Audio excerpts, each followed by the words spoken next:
Hello दोस्तों, नमस्कार। आप लोग का स्वागत है मेरे चैनल पर। एक देहाती नाच गीत है, तो आप लोग को ये गाना अच्छा लगे तो आप लोग सब्सक्राइब ना भूलना, सब्सक्राइब कर देना। जय माता की।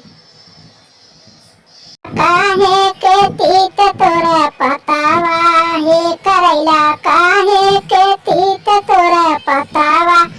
ससुर के बोलिया गजब निकला गे, ससुर के बोलिया गजब निकला गे। सासू के बोली कर जे लगी जाला, सासू के बोली कर जे लगी जाला।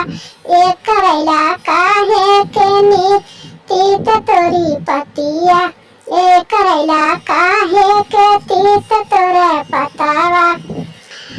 भसुरु के बोलिया गजब बहुत निकला गे, भसुरु के बोलिया बहुत निकला गे।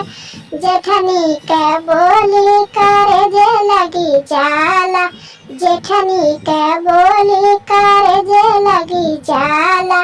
ए करैला काहे के तीत तोरी पतिया, ए करैला काहे के तीत तोरी पतिया।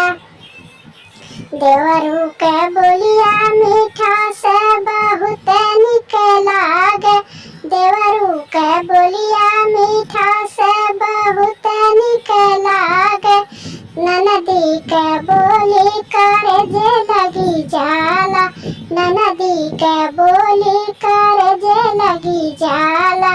ए करैला काहे के तीत तोरी पतिया, ए करैला काहे के तीत तोरी पतिया।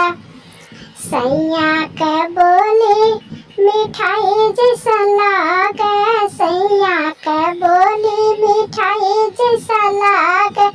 सवती के बोली कर जे लगी जाला, सवती के बोली कर जे लगी जाला।